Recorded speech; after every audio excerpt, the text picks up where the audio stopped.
Working? Let's see.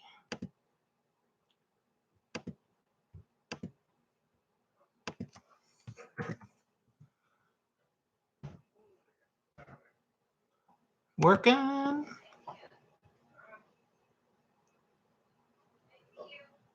All right. I think we're good to go. You guys see me, hear me? I'm live. All right. Let's see. Oh, that camera's at a weird angle. Let's fix that.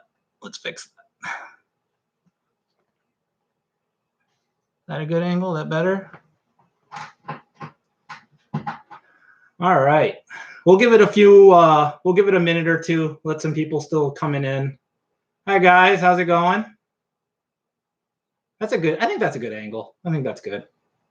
Audio's good, video's good. My first time really doing a live like this, so there might be some, there might be a few hiccups. So let's get it. We'll see how it goes. We'll get the animals out in a second. We're just gonna give it a minute or two. Let some people join in still. Can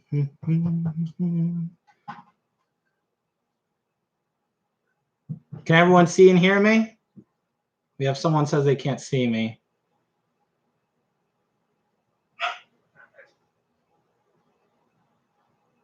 All right, cool.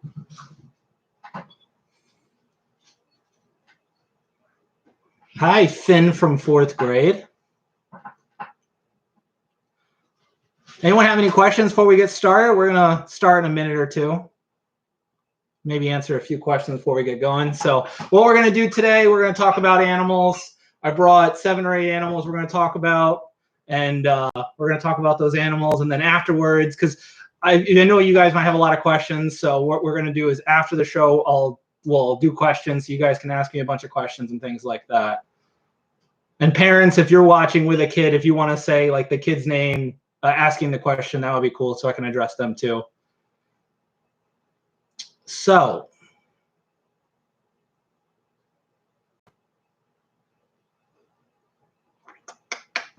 this is cool. My first time doing this type of thing. I mean, normally I do programs and I go to places with animals and things like that. Oh, you know what I should do? I should probably post the link on the Facebook page. That would be a good idea.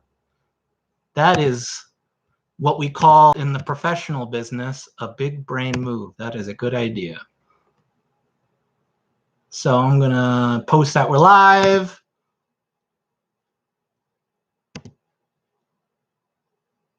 The biggest reptile I have, we're going to meet him today.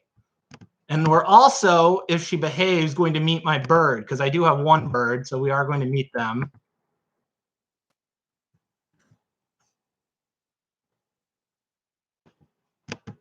Ooh, sorry guys, I'm not looking at the chat right now.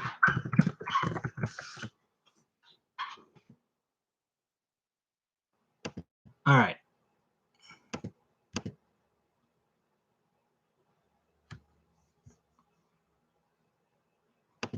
All right, I just posted it to the Facebook page. Let me check to make sure the link's working. Again, for everyone just tuning in, this is my first time doing a live stream, so we're going to figure out this crazy world together. Make sure the link works. Yes, it does. Okay.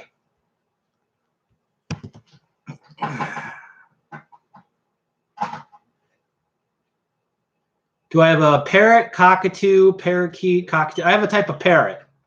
And depending on how she behaves, we will meet her in a second.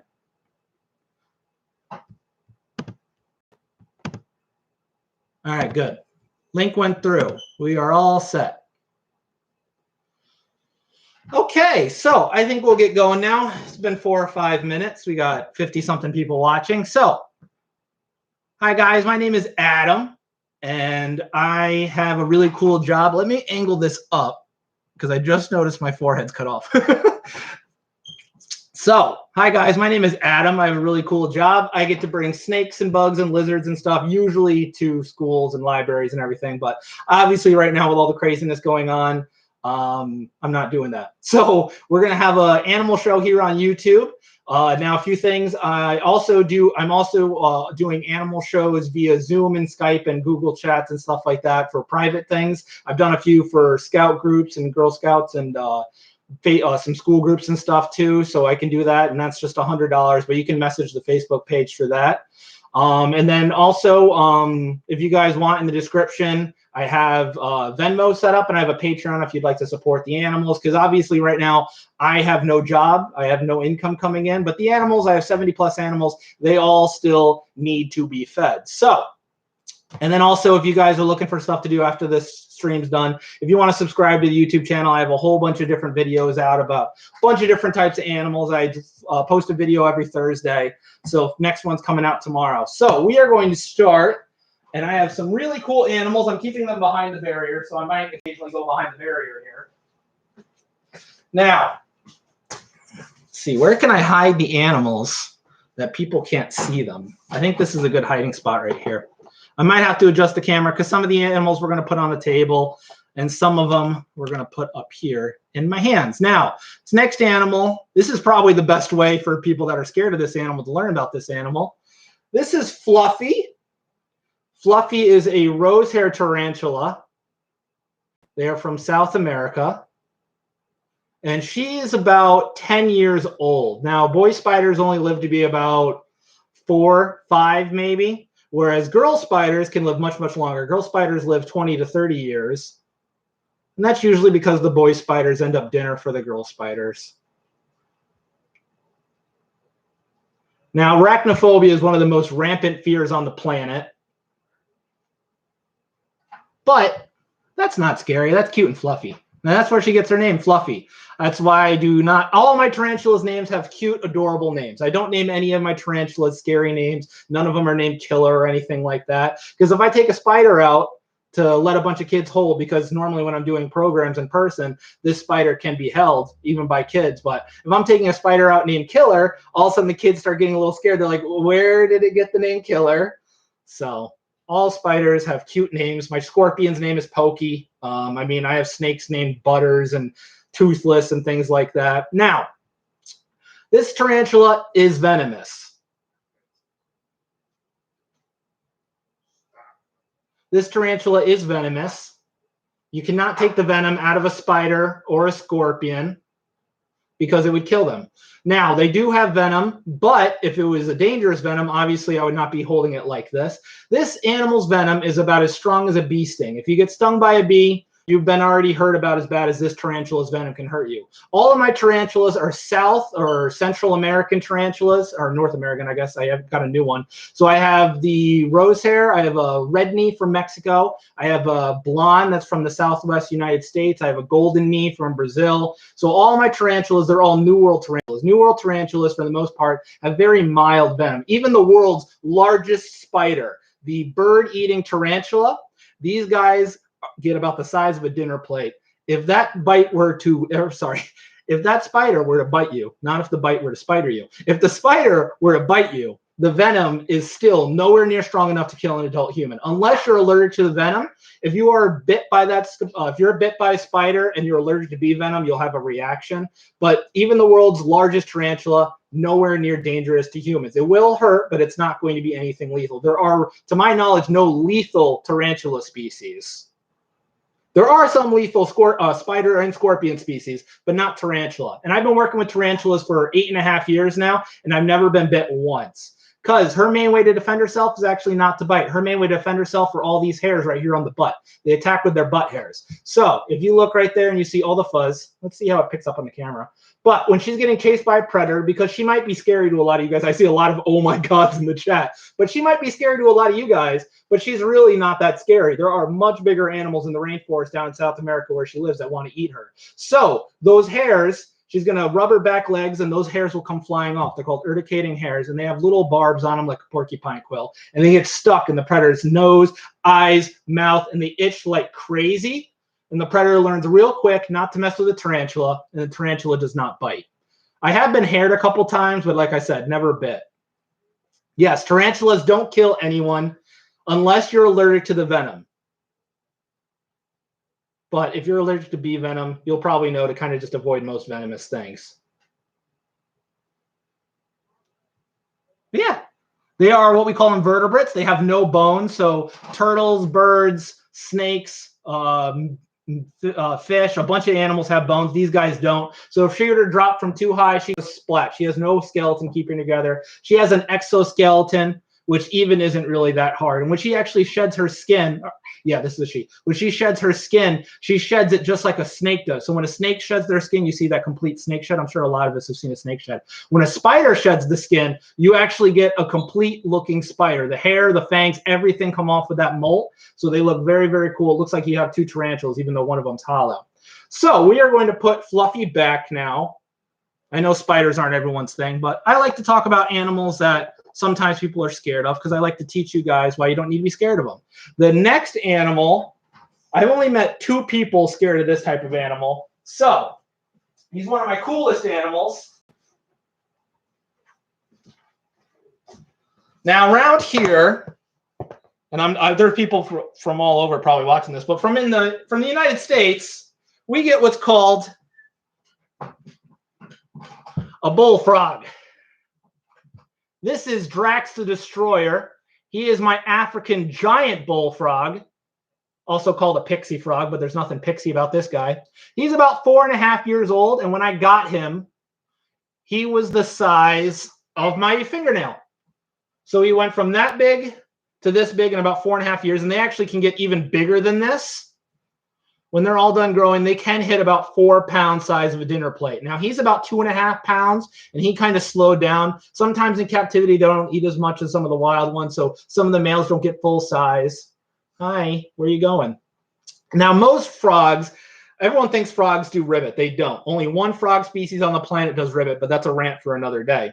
So, most frogs do a call, some type of I don't know, call, like it's like either a deep bellow or sometimes it's high pitched like a spring peeper. These guys, for how big of a frog it is, his call is actually more like a scream. He does this kind of very, very loud scream, and it sounds kind of unnerving. It's like a loud, kind of deep, bellowy scream, but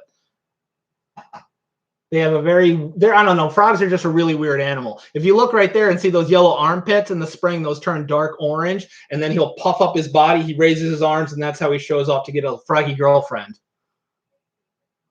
Now, frogs are obviously amphibians. They have wet, slimy skin. I hear all the time, are snakes slimy? They're not. If you guys feel your fingernails right now, that's what a snake feels like. Obviously, we are not going to feel snakes through the webcam, but if you feel your fingernails, that's what a snake feels like. Snake scales are made of that same stuff for your fingernails. Snakes are dry and smooth, okay? Frogs, they're the slimy ones, and that's why it shows this is one of the few animals I don't let you guys pet when I do programs because he breathes through his skin. His skin's covered in millions of little holes, and he breathes through them, so we don't want to clog his breathing holes or anything like that. Now, most frogs on the planet, they're going to eat bugs and little worms and things like that. This guy, because he's so big, he can eat much bigger stuff. He's going to eat things like, over in Africa, he's going to eat rats, snakes, spiders, scorpions, birds, lizards, other frogs, fish. He eats a lot of different stuff. Let's see. Yeah, I think that was all of it. Now, he can eat that stuff because not only is he really big, he's one of only, it's been a while since he sat in my hand, so he's not a big fan of it. But not only, he's one of only 3 frog kinds on the planet that have teeth. He's got 3 sharp teeth right there on his lower jaw. So anything he bites onto, he holds onto. Yeah, so that's Drax. He's my African giant bullfrog. He's a cool dude. He's not good at jumping or swimming. He's not good at either of the things frogs are usually really good at. He does not have he doesn't have web feet. He doesn't have very long legs. He's got a very kind of big body. So yeah, he's not a very good frog, I guess you could say, but the frog is cute. Thank you. All you people going ew in the chat, you're wrong. So that was my frog. We're going to talk about reptiles now.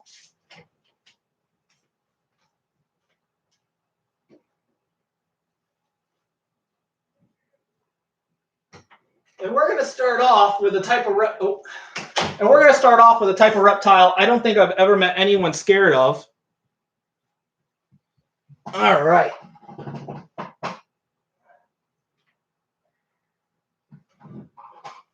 So Let me, oh wait, I keep thinking the laptop is the web camera, but it's not right now because I got a new web camera.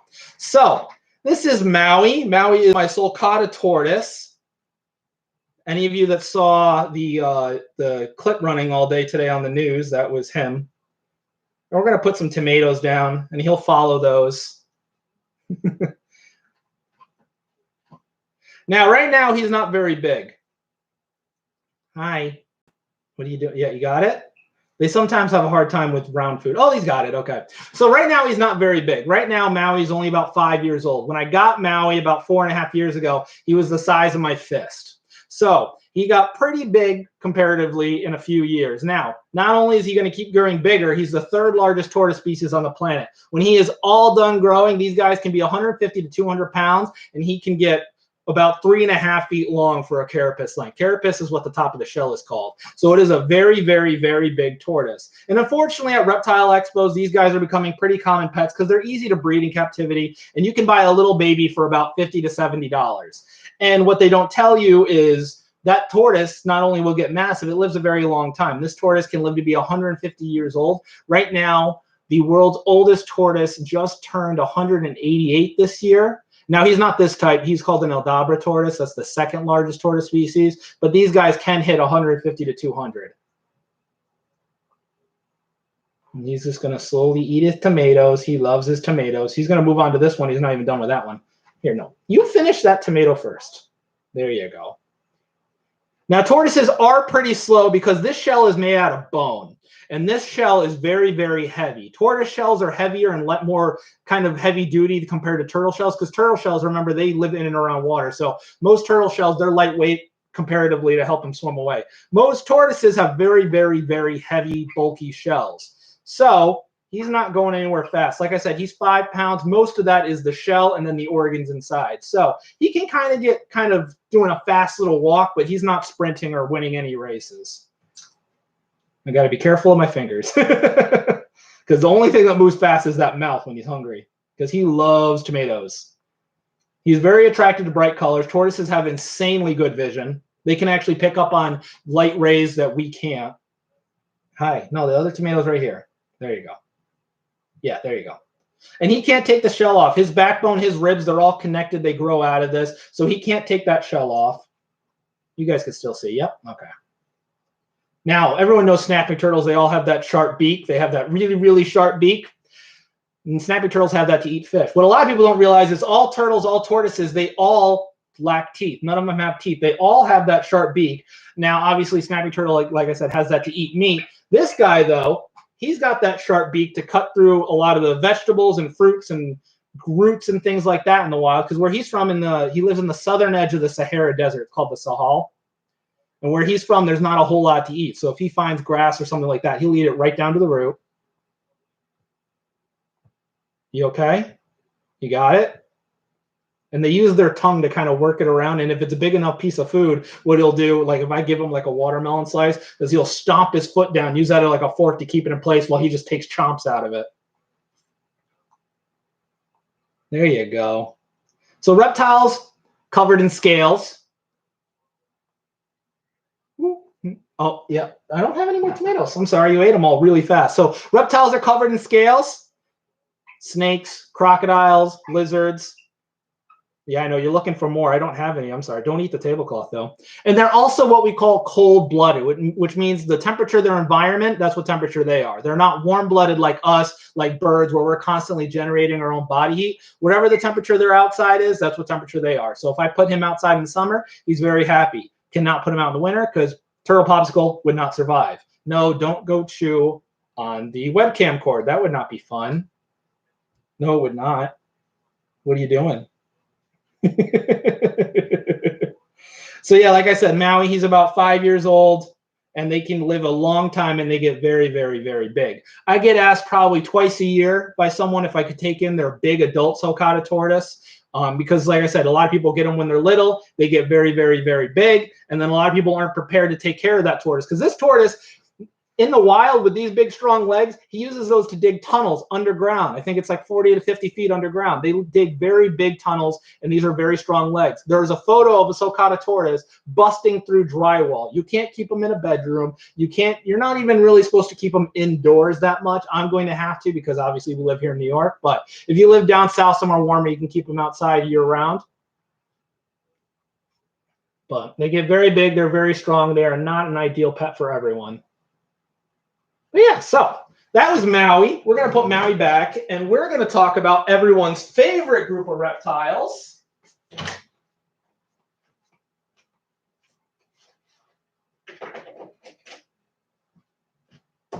All right. So we are going to talk about los serpentes, which is fancy way for saying snakes. No, Professor Herp, the favorite was sarcastic.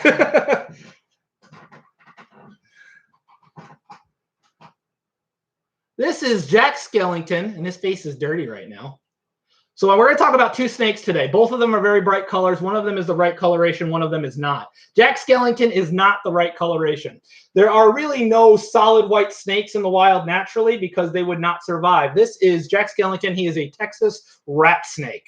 And I am not very good at identifying snake morphs. I say that in just about every video.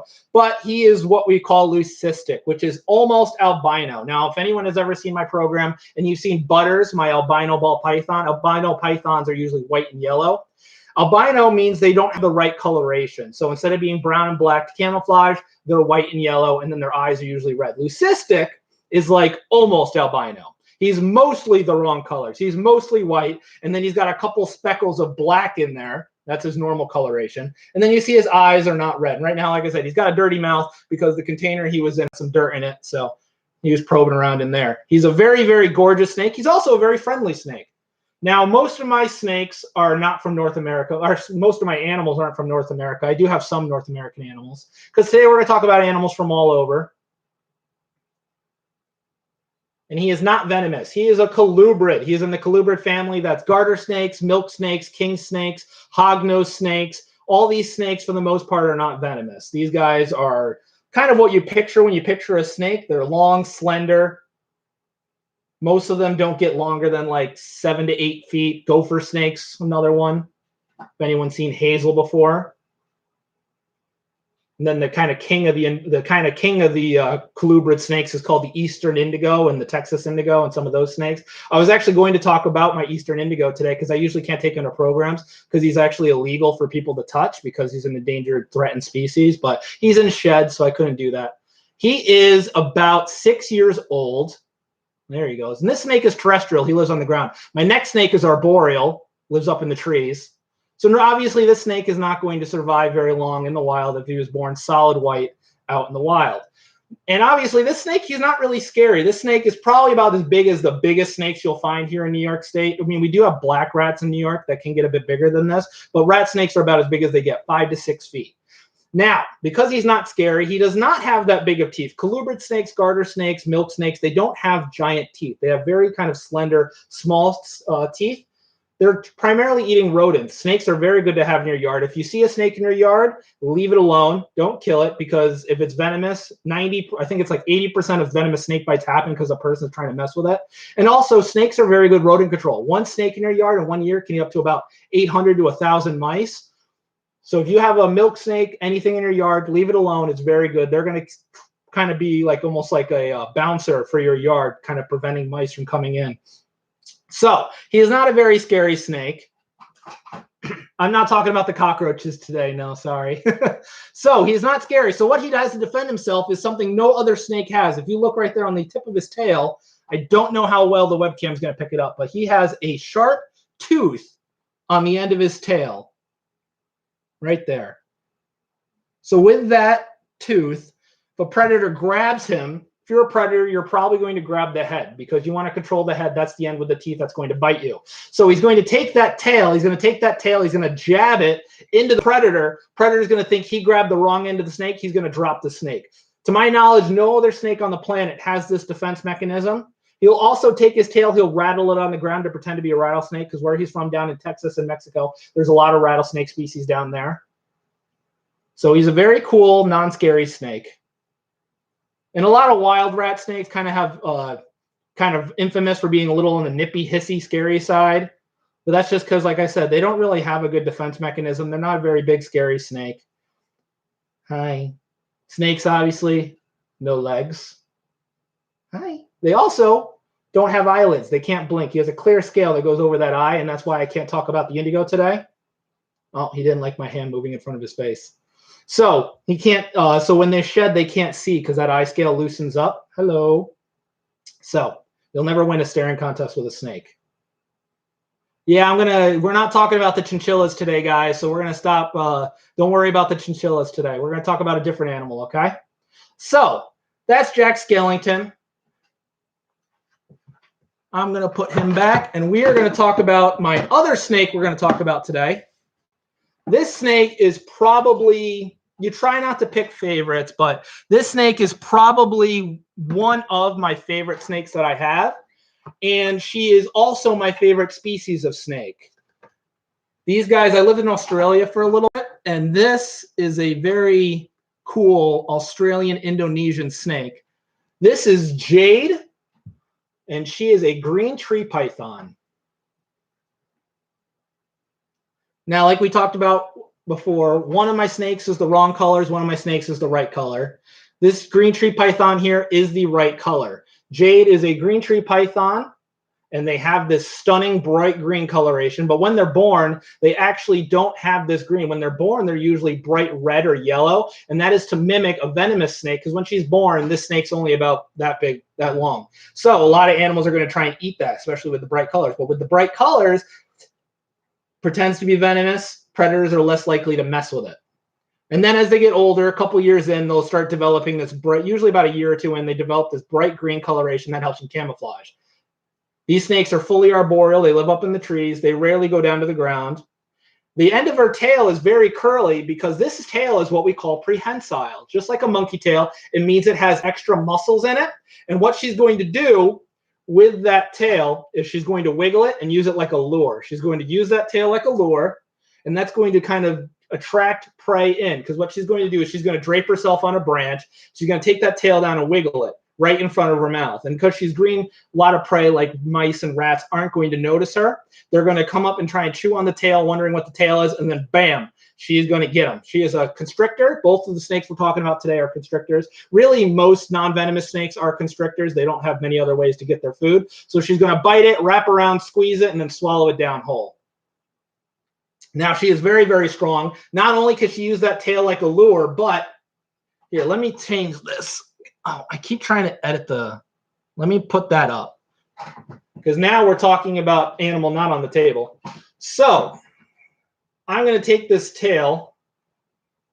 Oh, if you want to kind of cooperate, I'm going to take this tail. She can actually bring her entire body weight right back up by the last couple inches of her tail.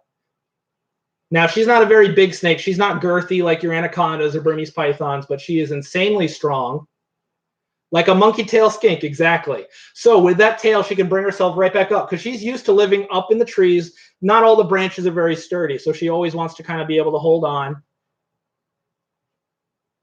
She's got that big, long tongue that she flicks out and she smells with, just like the next animal we're going to talk about.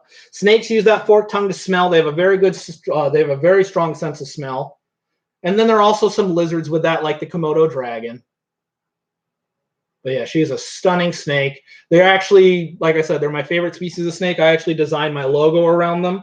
And she's actually going to be featured in next week's YouTube video. We're talking about Australian snakes, so I'm going to talk about Jade more there. So yeah, if you guys like this, don't mind hitting the like button for the stream. That'd be awesome. It helps me out. And then also, if you guys want to subscribe, because I post new animal videos every single week. I have videos with the chinchillas, with my hedgehogs. I have videos with Norman, my big Tegu. I have videos with snakes and frogs and lizards and all the other types of animals. So if you guys want to check those out, make sure you subscribe so you don't miss those. All right. So that is Jade. We're going to put Jade back now. Oh, you got a little tomato on you. There we go. All right. So Another cool thing is normally green tree pythons are known for being very temperamental. They're normally known for being very kind of nippy and bitey and not like being picked up. Jade is actually my oldest snake. She's about 15, 16 years old. Snakes don't live as long as tortoises. Snakes usually live 20 to 25 years. So the fact that she is so friendly, she's been handled by hundreds and hundreds of kids. She is an absolute rock star.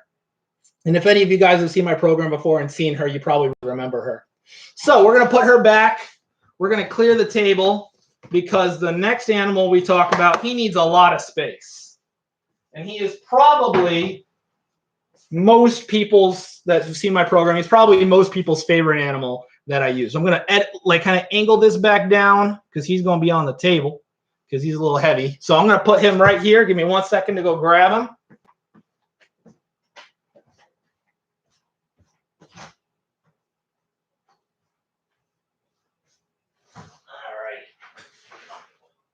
All right. Here we go. Come on, big boy.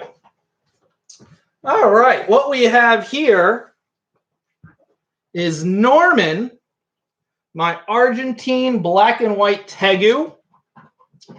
This is one of the largest species of lizard you can legally own in New York State. Tegus are a distant cousin of the monitor lizard or Komodo dragon. They live in South America. He is a very big boy. We're going to feed him some bananas.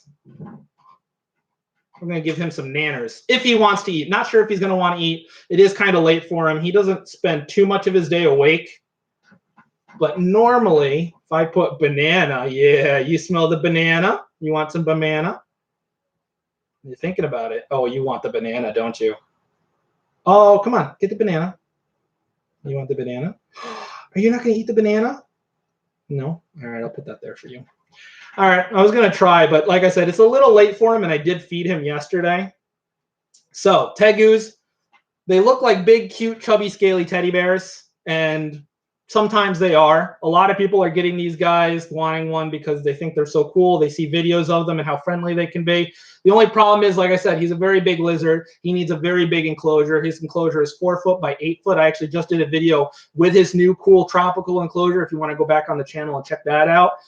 Now, you also have to keep that enclosure very, very warm. They like a basking temperature of about 120, 130 degrees. And they also like a lot of humidity. And that can be really hard to take care of. And like I said, he's a very big lizard. They live about 20, 25 years, kind of like a snake.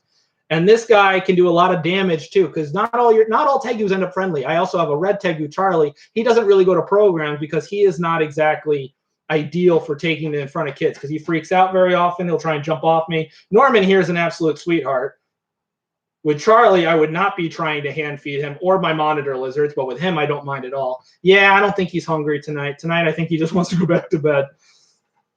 So he's a very big, cute, chubby boy. Now, like I said, they can do a lot of damage. This tail, Norman doesn't have all of his tail. He actually dropped some of it off. But this tail, normally when it's full length, it's very, very rigid, strong scales. And when he goes to tail whap that hurts really, really bad. Because his main predator in South America, the only animal that really tries to mess with these guys to eat them, is a jaguar. So with that big, strong tail, that's going to do a lot of damage to a jaguar, especially in the face. This tail, when swung full strength, it's actually usually enough to break your wrist. Now, I got Norman a couple years ago. Norman's actually been with me. Norman was my 3rd ever animal since I started this. So I've had Norman for about 6 years now. I got him from a guy off Craigslist that actually had him down just north of New York City in White Plains in the Bronx. And he had him as a little 2-year-old baby. He was about 2 pounds. He had it in a big 55-gallon fish tank. So this guy got really, really, really big. Right.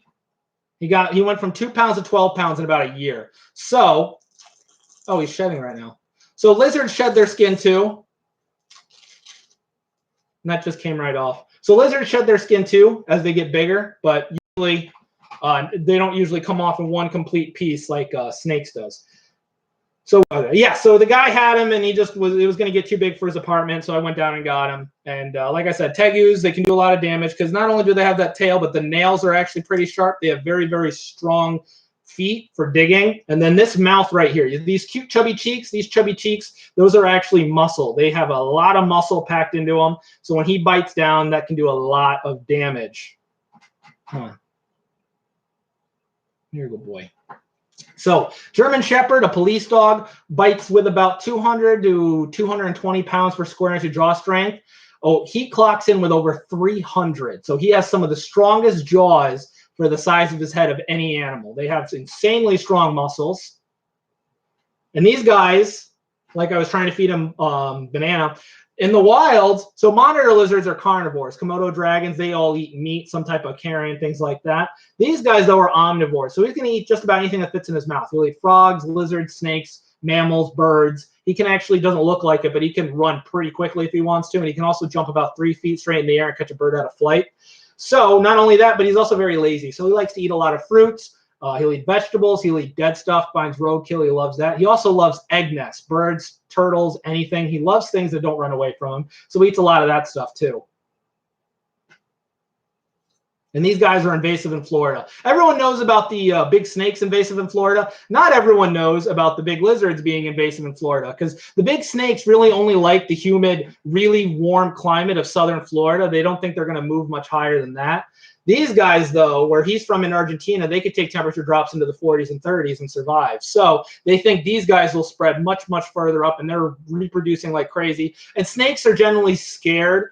They don't really, not scared, but they usually try to avoid human establishments and developments and things like that. Every once in a while, you'll find one, but for the most part, they try and stay in the woods and the Everglades. This guy, though, this guy will go right up onto your porch, and he could take down something about two to three times his size. So this will go right up on your porch and eat your small dog or cat. So these guys are going to probably end up being a much bigger problem than those giant pythons everyone's worried about.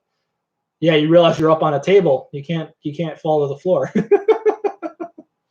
But yeah, so these guys, very, very cool lizard. He's got that big, giant forked tongue. Let me see if I can give you guys a better look at it. He's got that big, giant forked tongue that he uses to sniff out his food. These guys are what we call super predators. They smell really well. They see really well. They hear really well. They can run really fast. Right now, he's really just looking to go to bed. So I got 2 more animals to talk about. Why don't we talk about them? I'm going to take Norman, and I'm going to put Norman back now. Woo! Come here, boy.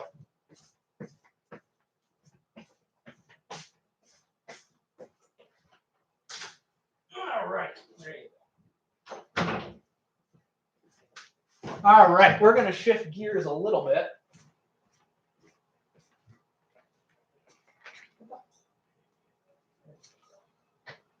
So reptiles have a pretty close cousin, and it is not amphibians. It is actually birds. This is Pepper.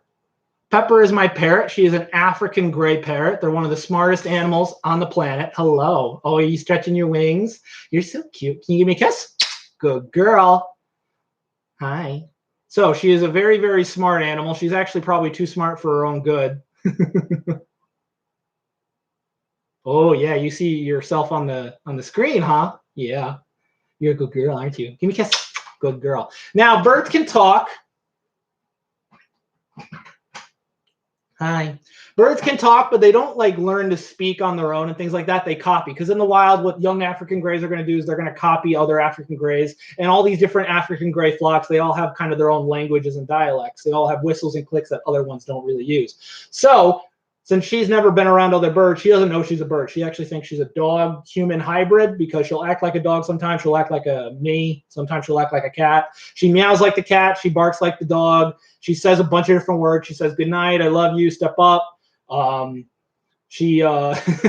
time we had my brother got a corgi puppy, and the corgi puppy was barking at her, because corgis are very loud dogs, and when they wanted to play, they bark. So, and Pepper will just walk around on the ground. Her cage is behind the barrier here, and she'll just walk around on the ground. So what she does, here, you want some nanners? Norman didn't want the nanners. You want nanners? Oh yeah, you want nanners. There you go. So what she does, she'll walk around on the ground. So one day the corgi came up and started barking at her, and I didn't hear it 100%. It was a little inaudible, because sometimes when she's saying words, she doesn't 100% know. Sometimes it's hard to hear. But what she did was the dog comes up and barks at her, and she goes, shut up. And the dog just kind of froze, because it wasn't expecting her to talk. Oh, yeah, you love the nanners. Oh, don't drop it on me. That's gross. That's rude. Okay. So she knows a lot of words. Now, she's got that same curved beak, just like a bird of prey does, but whereas the birds of prey, like hawks and owls and eagles, they use that to tear at meat. Her beak is actually very strong. She uses that to crack open nuts and seeds she eats. She also uses that to take giant chomps out of the fruits that she eats. And you're just going to spill your food everywhere, aren't you? Yes, you are. So while I'm doing this, if anyone has any questions, I still have one more animal we're going to talk about, but we'll do a little question segment while she's chewing on her banana. So if anyone has any questions, feel free to shoot them out in the chat right now. Hi. Like I said, if you guys like this, if you want to check out the rest of the videos on the YouTube channel, subscribe. I upload new videos every week because that's kind of what I'm doing while I can't really do programs. I'm also doing private animal shows over Zoom, just $100 if you want to message the Facebook page about that. I've done them for schools and Girl Scouts and Boy Scouts because, like I said, right now that's kind of what I'm usually doing, but because of the whole COVID thing, I can't. So I'm doing those over webcam. So if you want to book one of those, just write me there.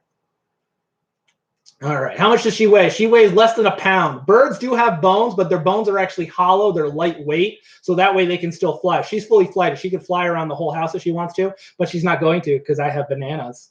Oh, you're full now? All right, she's full. How long do they live? Depends on the bird species. Parakeets can live 20 to 30 years, I think. I'm not 100% sure on parakeets, but parrots can live anywhere from 60 to 80, and then macaws, they think, can live to be over 100. So birds are very, very long-lived animals. At least parrots are. Sometimes birds of prey, usually like 40, I think, 20. It depends on the species. But can you make her talk? Let's see. Pepper. Pepper play peekaboo. Pepper play peekaboo. No. The two words she knows that she'll say sometimes on command are cracker and peekaboo. And I was stupid because I just let her eat a whole bunch of bananas. So now her belly's full, so she doesn't want to perform for tricks. But she knows peekaboo and cracker. How long does it take to clean and feed them and stuff like that? The bird is the birds poop every 10 minutes. Snakes are very easy. I have 30 snakes, something like that, and they poop once a week or so. So they're actually very easy to clean. The hardest animals to clean are my mammals. My bunnies, my hedgehogs, my chinchillas. That's a lot of work. Parrots, a lot of work because she goes to the bathroom so much.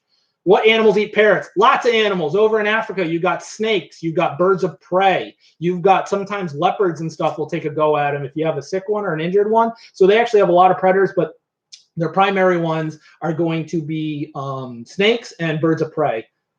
I might have missed some questions because the chat's going really fast. What's one of the weirdest things she has said? Well, I told you the shut up thing was kind of unexpected. Wants to know what her favorite food is. Her favorite food are bananas and crackers. I use whole grain, like regular crackers. I give them to her as a training treat. But since I just gave her some banana, she's not feeling that right now. Do I have any other birds? Nope, right now she's my only bird. Birds are a lot of work. Most of the reptiles don't care if I pick them up or anything like that. I'll let Norman and the big lizards kind of stretch their legs and wander around a couple times a week, but she's the one I give daily attention to. She's always wants to be on my shoulder. I'll be playing Xbox or something. She'll be on my shoulder wanting head pets and things like that. So she needs the most work. So one bird is good enough for me. Eventually, I do want to get a kookaburra. I love kookaburras. I do want a kookaburra. Norman weighs somewhere between 18 to 20 pounds. I honestly don't weigh him super often. But yeah, he's somewhere between there. How do you keep them in your home? If you walked into my house, you'd have no idea this was a zoo. Because downstairs in the reptile room is about 25 by 25 feet, something like that. That's where all the reptiles are. Parrot lives in the living room. The axolotls are in the living room. And then the mammals are in a side room. So honestly, if you walked into my house, the only animals you would see would be the parrot and my dog. That's it. You'd have no idea there's 70 plus exotic animals in the house. So, you all done? But yeah, so she is a good girl.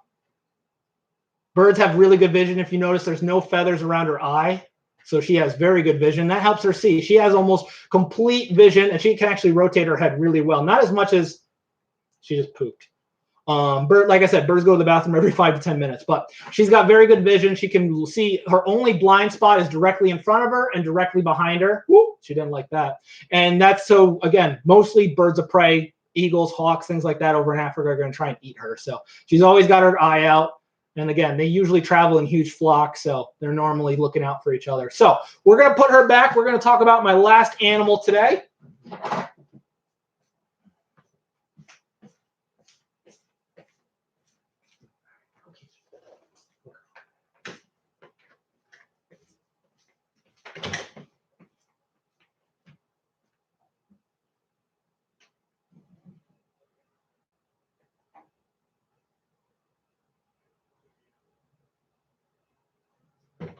All right, last animal. Now we are completely going away from the reptiles and birds and the cold-blooded. I have 73 animals. I have 73 animals. It's something like 60-something species. Well, I have all different animals, but some of them are duplicates. Like I have 2 ball pythons, 3 bearded dragons, but other than that, they're almost all different species. I have 5 different tarantulas. I have 2 different types of turtles. I have 2 hedgehogs, 2 chinchillas, 2 bunnies. So this is This is Paris, and Paris is an African pygmy hedgehog. Hi. I have not taken her to a show in a very long time, so she's kind of like, what's going on? Now, hedgehogs like it really, really warm, and the chinchillas like it really cold. So normally I take the hedgehogs starting around now. I start taking them to programs. They'll go through the summer and this fall, and then the chinchillas go through late fall, winter, and then early spring. So it kind of works out nicely. Hedgehogs, they cannot shoot their quills out. Actually, these aren't even quills. Porcupines have quills. These guys are called spines. I can speak English.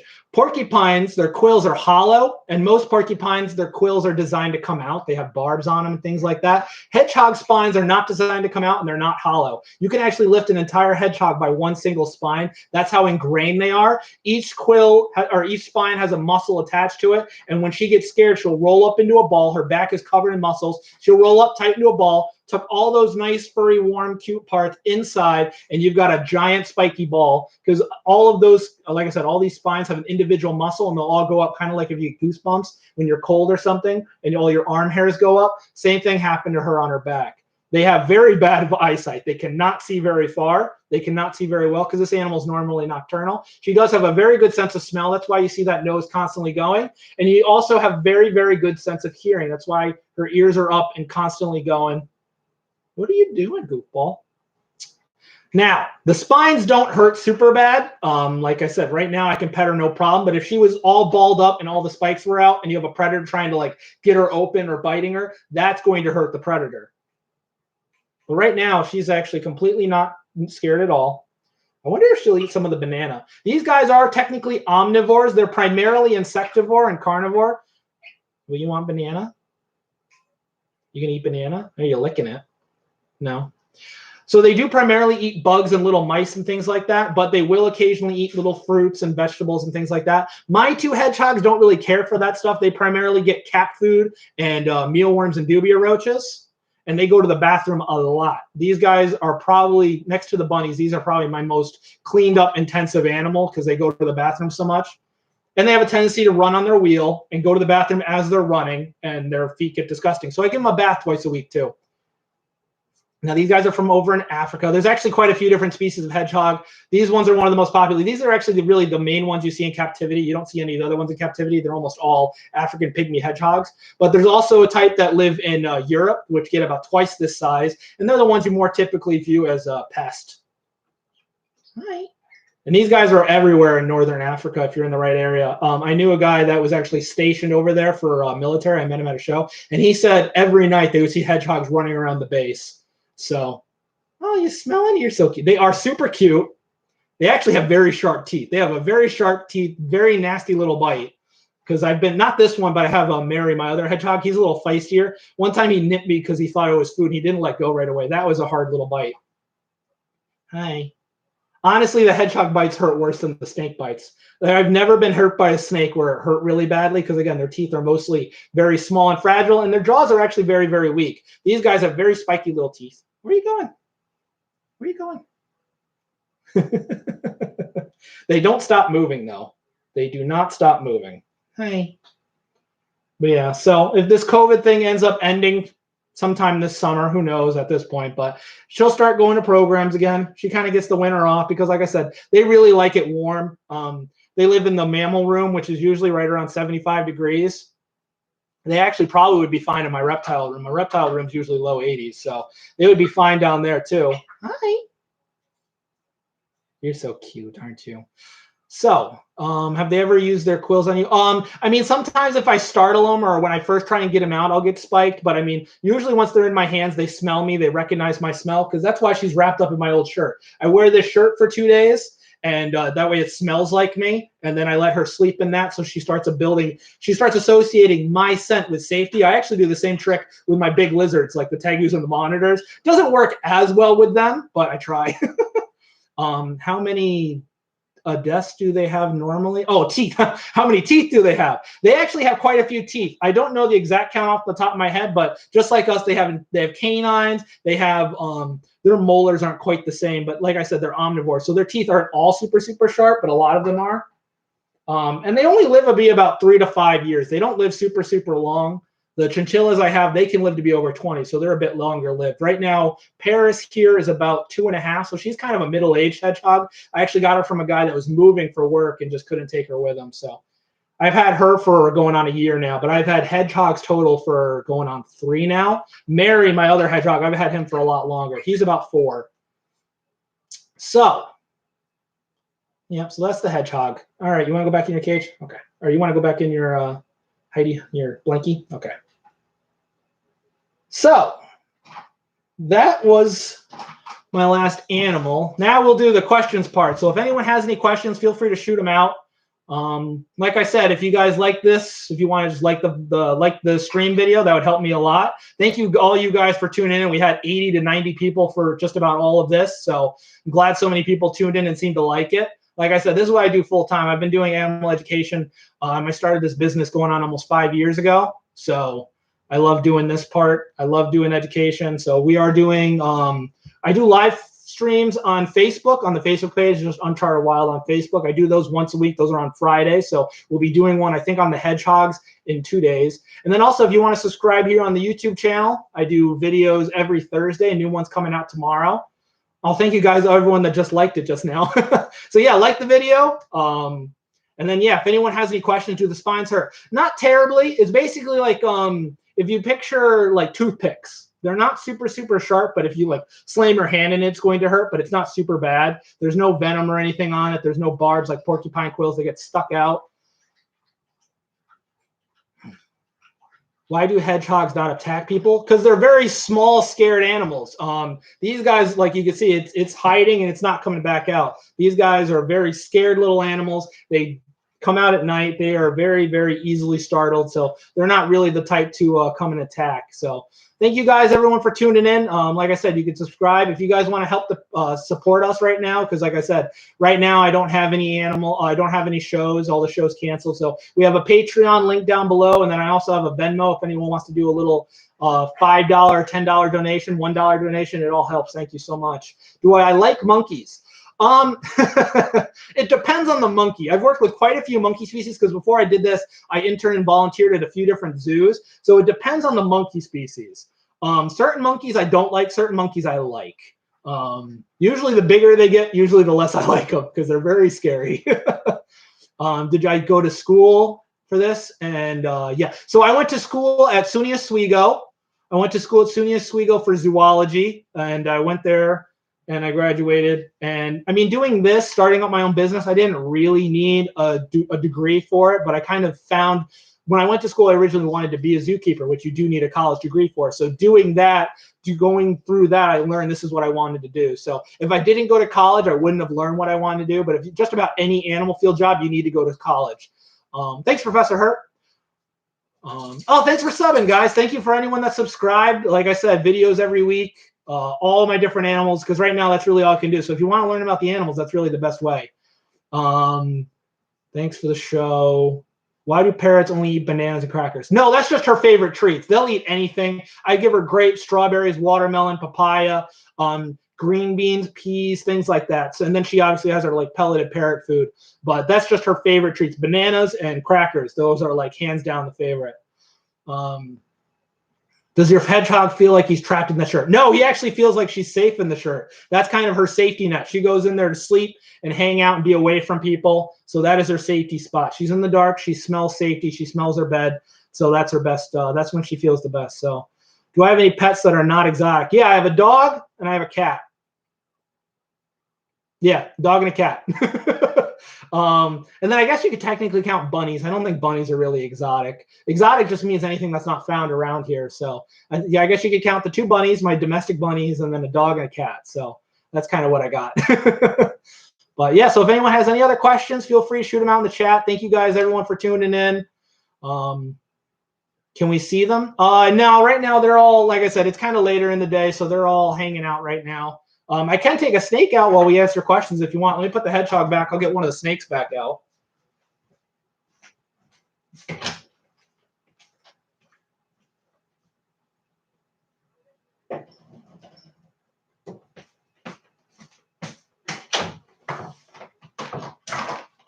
All right. We'll talk. I'll get Jade out. We'll talk about Jade. We'll have Jade out for a little bit. No problem, guys. Thank you guys all so much for tuning in. If anyone has any last-minute questions, feel free to ask them out. I'm just going to hang out here with Jade and answer any questions if anyone has any more. Yeah, you're a good girl, aren't you? But I think we'll wrap this up soon. So, yeah. And then anyone that's watching this later, I am going to leave this up on the channel for anyone that wants to watch. No problem, guys. Thanks for tuning in. So I'm going to leave this up on the channel for anyone that wants to watch. So yeah, make sure you like, make sure you subscribe. You can follow us on Facebook, facebook.com/unchartedwild. When this is all done, I'll be posting when I'm going to start doing programs and things again. Whenever this ends. Because normally, like I said, normally I'm doing library shows and all that stuff. Does exotic mean dangerous? No, exotic means it's not native. So exotic, so if you go over to Australia, there kangaroos aren't exotic. Kangaroos are native. Whereas over here, kangaroos are exotic and like deer and squirrels are native. Over in Australia, if you lived over in Australia and you had a pet squirrel, that's technically an exotic pet, even though over here in America, we see squirrels all the dang time. So it just means it's not native. Have you ever been bit by Jade? Long time ago, she got me. She nipped me. Again, teeth are very, very fragile, so it did not hurt that bad. It was just when I first got her, she wasn't really used to the schedule. I usually try to feed my snakes every Tuesday, unless I'm doing something like this, so they're getting fed tomorrow. But if you guys like Jade, next week on the YouTube channel, I'm doing a video just about carpet pythons and Jade, so make sure you tune in for that. But yeah, so thank you guys for tuning in. I think I'm going to... Do you ever make steak him for a slice of avocado? No, but it's kind of a similar color, ain't it? I should avocado. That's a good name. I should name a green animal avocado when I get one. Should I be afraid of garter snakes or milk snakes? No, garter snakes and milk snakes are awesome to have. Garter snakes and milk snakes are like the most common snakes up here in New York, really. I actually have a bunch of milk snakes are a little bit more uncommon, but milk snakes are absolutely gorgeous animals, so you should definitely not be afraid of them. Just if you see a snake in your yard, leave it alone. It's not going to hurt you, I promise. So, all right, folks, I think I'm going to wrap this up here. We've been going just for about an hour. But yeah, thank you guys so much for tuning in. I mean, if this thing goes on much longer, who knows? Maybe next month I'll do another one. But all right, I think I'm going to wrap it up there. Thank you guys so much for tuning in. Do the pets get along with each other? Like when I let the big lizard walk around, the dog is fine with him. I mean, I always let them out when I'm home. I don't let them out like without me, but they're usually, oh, come here. No, don't get wrapped up in the chair.